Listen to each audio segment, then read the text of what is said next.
Hoy me gustaría hablar sobre el Antiguo Testamento, ¿verdad? Y cómo el Antiguo Testamento tiene mensajes que se cumplen en el Nuevo, ¿verdad? Y para eso me gustaría que abramos nuestras Biblias en 1 Samuel capítulo 7. Habla sobre la historia de Samuel, ¿verdad? Y en este capítulo vamos a ver varias facetas que cumple Samuel, ¿verdad?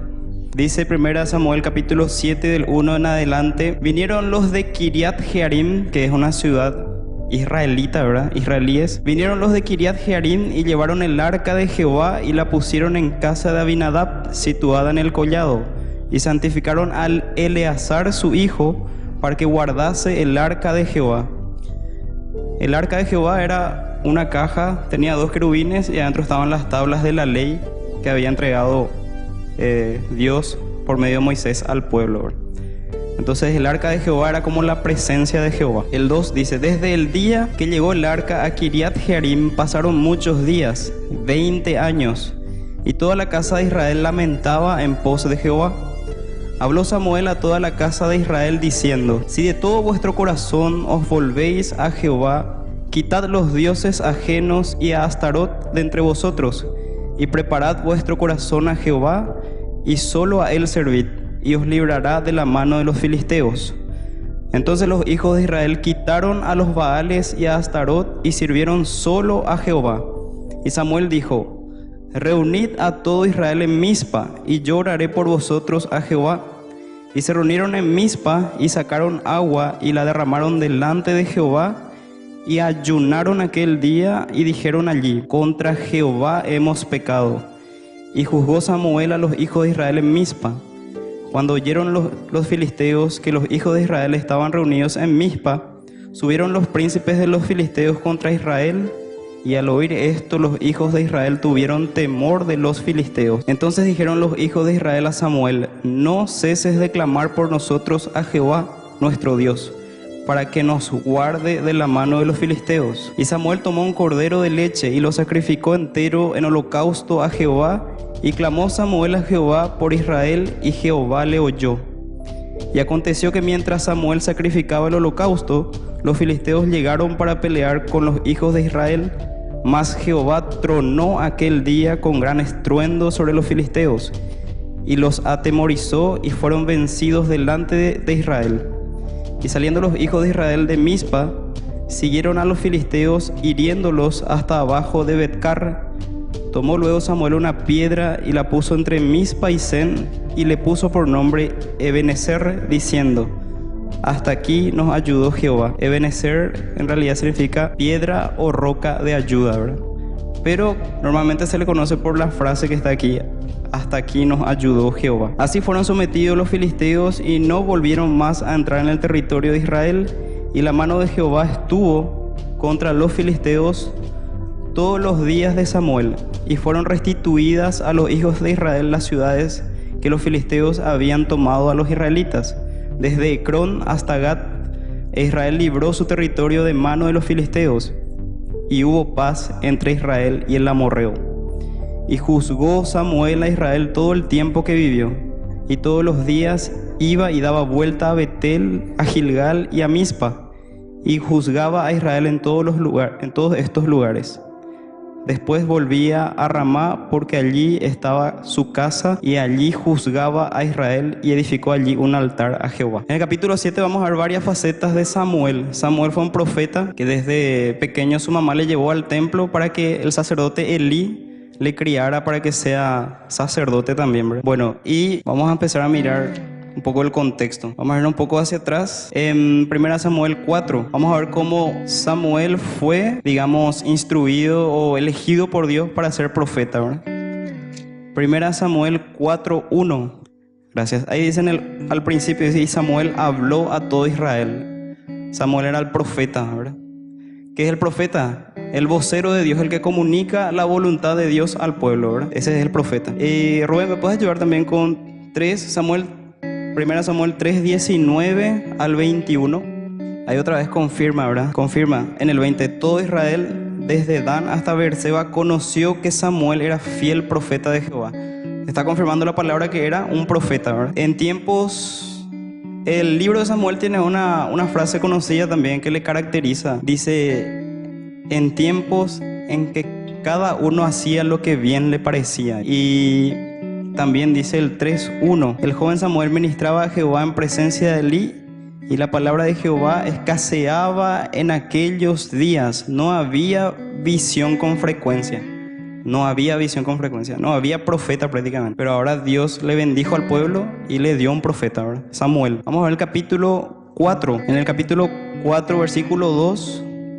Ahí está. Perdieron. Israel estaba apartada de Dios. Estaba en su idolatría. Y acá vemos la primera derrota. 4.000 hombres, ¿verdad? Vemos cómo se le prendió la lamparita a los ancianos, pero dentro de su error, ¿verdad? Porque dice, ¿por qué nos ha herido hoy Jehová? Perdimos la batalla, 4.000 hombres murieron, ¿verdad? Vamos a hacer algo, vamos a traer el arca del pacto, vamos a usar como amuleto eso, para que nos ayude, ¿verdad? Eso fue una ingenuidad, ¿verdad? Porque ellos pensaban que con ese objeto así nomás iban a ganar, ¿verdad? Pero su corazón estaba alejado de Dios. Y vemos en el 4, 10 y 11 la consecuencia de eso, ¿verdad? Vemos la consecuencia, ¿verdad? De haber usado como amuleto el arca de Dios. Murieron 30.000 hombres y también los hijos de Elí, Ofni y Finés, que eran sacerdotes de Dios pero corruptos, ¿verdad? Malvados y corruptos. Vamos a ver lo que dice el 4, 17 al 19. Ahí se cuenta el reporte que trae el soldado de la derrota y el sacerdote Elí muere, ¿verdad? Cae hacia atrás y se desnuca. El 21 y el 22, el objeto que ellos usaron como amuleto, que era el arca de Dios, que usaron equivocadamente, representaba la presencia de Dios con Israel y había sido tomada por los filisteos, dice. Entonces la esposa de uno de los hijos de Elí murió al tener a su hijo, ¿verdad? Pero antes de morir, dice, llamó al niño Icabod diciendo, traspasada es la gloria de Israel. Lo que es también igual a se ha ido la gloria de Israel, se fue la presencia de Dios de nosotros. Vamos al capítulo 5, ahora para contextualizar todavía la parte histórica, ¿verdad? El arca en tierra de los filisteos. Los filisteos eran una nación guerrera, una nación que se dedicaba a la metalúrgica. Ellos tenían herrerías, dice, y los hebreos iban y afilaban sus espadas o sus asadas, todas esas cosas iban a afilar en el pueblo de los filisteos, ¿verdad? El pueblo de los filisteos estaba constituido por 5 ciudades: Gaza, Asdod, Ascalón, Gat y Ecrón. El arca de Dios fue tomada, llevaron los filisteos a esas ciudades, ¿verdad? Recorrió la tierra de los filisteos y hería el arca de Dios. Y el capítulo 5 cuenta todo eso, ¿verdad? Hería el arca de Dios a los filisteos. Veamos lo que dice. 1 Samuel 5:1. La mano de Dios estaba contra los filisteos y simboliza así la palabra, dice, habiéndole quedado a Dagón solamente el tronco. Bueno, antes dice, la cabeza de Dagón y las 2 palmas de sus manos estaban cortadas sobre el umbral, ¿verdad? O sea, era la mano de Dios contra el Dios falso, ¿verdad? Contra el ídolo de ellos. Dice el 5:11, estaban sufriendo los filisteos. Dios contra ellos, el arca de Dios, ¿verdad? Estaba...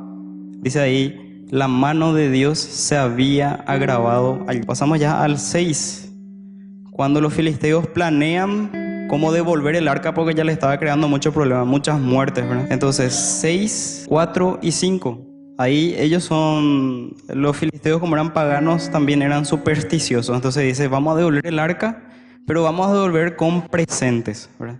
Y se hicieron un carro nuevo, 2 vacas nuevitas, hicieron imágenes dice acá, de los tumores que les sobrevinieron a ellos, ¿verdad? Tumores y también de los ratones de oro, ¿verdad? Y hicieron así, ahora vamos a echar en suerte, vamos a dejar que vaya solo el arca, y si toma el camino hacia Israel, quiere decir que Dios es el que está dirigiendo, el Dios de ellos está dirigiendo, ¿verdad? Y si no, quiere decir que esto es casualidad nomás lo que está pasando. Pero no, Dios dirigió el arca, ¿verdad? El 6:12 dice, los príncipes fueron para verificar, ¿verdad? Para ver si era Dios el que estaba dirigiendo, ¿verdad? Porque ellos eran supersticiosos y querían confirmar eso, ¿verdad? Pero bueno, dice que las vacas se encaminaron por el camino de Bet-Semes y seguían camino recto, andando y bramando sin apartarse ni a derecha ni a izquierda. Dios guiaba nuevamente el arca al pueblo de Israel, ¿verdad? En el 6:15 llega el arca, dice, y los levitas bajaron el arca de Jehová y la caja que estaba junto a ella, en la cual estaban las joyas de oro, y la pusieron sobre aquella gran piedra. Y los hombres de Bet-Semes sacrificaron holocausto y dedicaron sacrificios a Jehová en aquel día. Llega el arca, ellos bajan lo que está dentro del arca, ofrecen sacrificio porque sí, digamos, porque más adelante vamos a ver, ¿verdad? Digamos que ellos ofrecen sacrificio por rutina, porque sí, ¿verdad? Porque vamos a ver en el 6, 19 y 20 que ellos no tuvieron totalmente la reverencia que debía tener, ¿verdad? 6, 19 y 20, ahí lo que está diciendo es, llega, pero ellos no tuvieron total reverencia. Ellos miraron dentro del arca y murieron 50.070 hombres, ¿verdad? Entonces rápidamente se dieron cuenta que la santidad de Dios estaba con el arca, la presencia de Dios estaba con el arca. Dice el 20, ¿quién podrá estar delante de Jehová el Dios santo?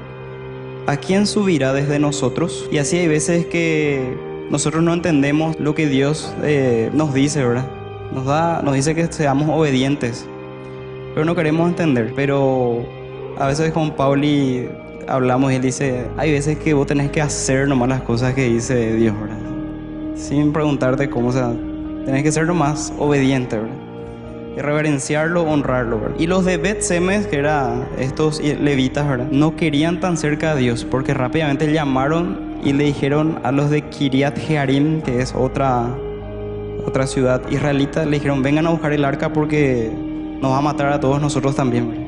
Eso vemos en el 6:21. Ellos no le querían tan cerca a Dios, demasiado santo ya era, ¿verdad? Entonces vamos a deshacernos nomás. O sea, lleven ustedes rápido el arca. Ahora pasamos al capítulo principal. Capítulo 7, 1 y 2. Dice, vinieron los de Kiriat Jearim y llevaron el arca de Jehová y la pusieron en casa de Abinadab, situada en el collado.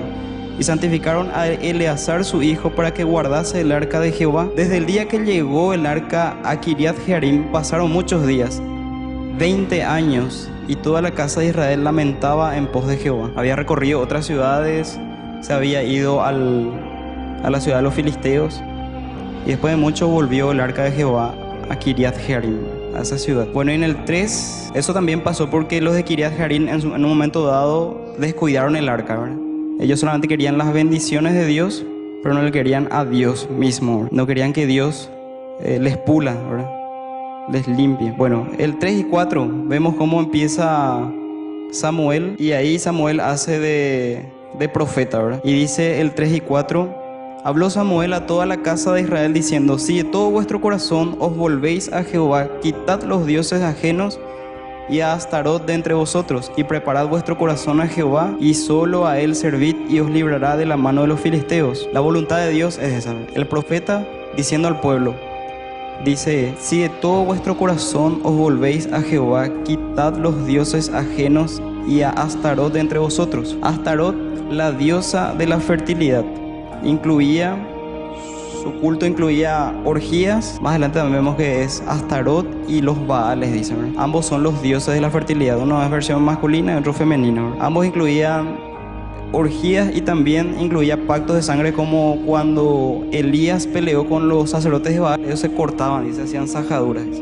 Eso eran como sacrificios de sangre, ritos de sangre. Todo eso incluía estos falsos dioses, ¿verdad?, ídolos paganos. Entonces lo que Samuel está diciendo, quiten esos ídolos de ustedes. Dice, y también dice, si de todo vuestro corazón os volvéis a Jehová, quitad los dioses ajenos y Astarot de entre vosotros, y preparad vuestro corazón a Jehová, y solo a él servid, y os librará de la mano de los filisteos. Primera Tesalonicenses 1:9 dice, porque ellos mismos cuentan de nosotros la manera en que nos recibisteis, y cómo os convertisteis de los ídolos a Dios para servir al Dios vivo y verdadero. Nosotros en el Nuevo Testamento ya, ¿verdad?, nos convertimos de los ídolos a Dios, ¿verdad?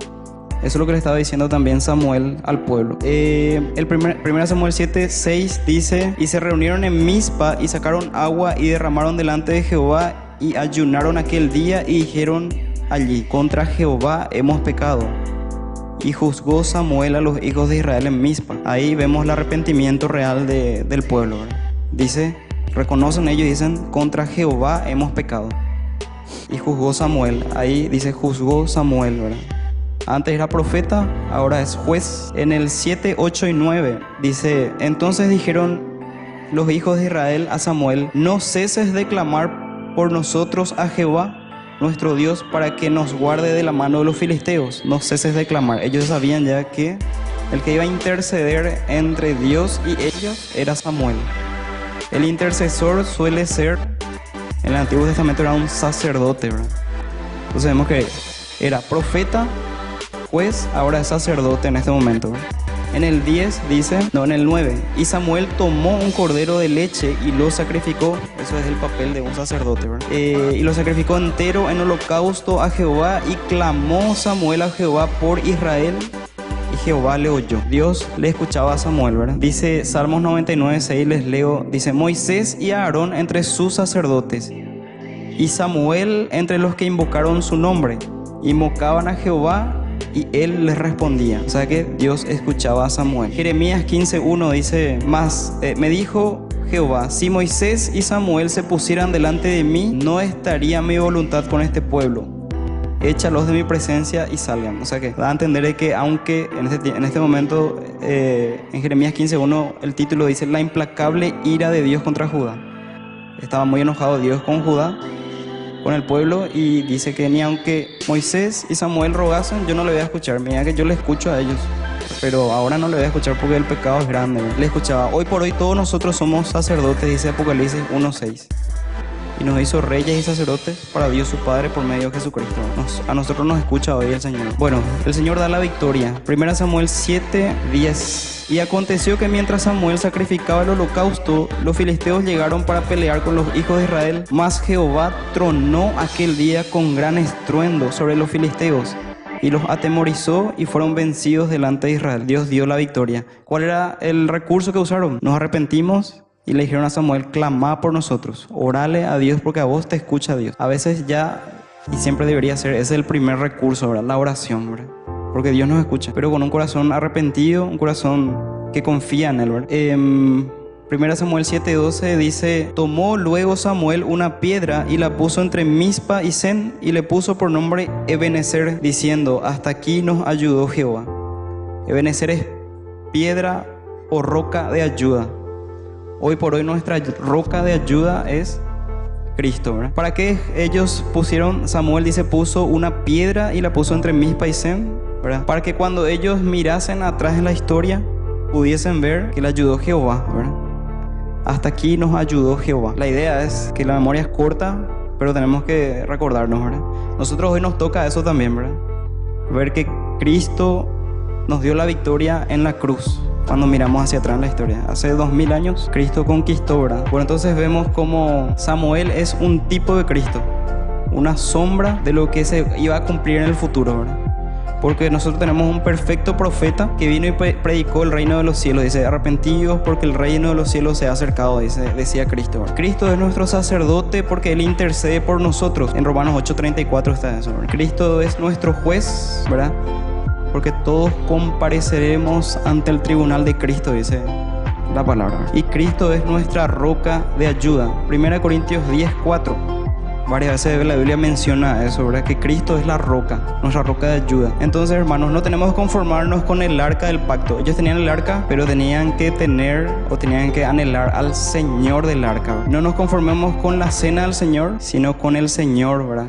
Que representa la cena, ¿verdad? Entonces hoy celebramos la cena del Señor mirando hacia atrás, reconociendo que Cristo es nuestra roca de ayuda, y vemos el futuro con esperanza, puesta la mirada en uno más grande que Samuel, ¿verdad? Cristo, Rey de Reyes, Señor de Señores.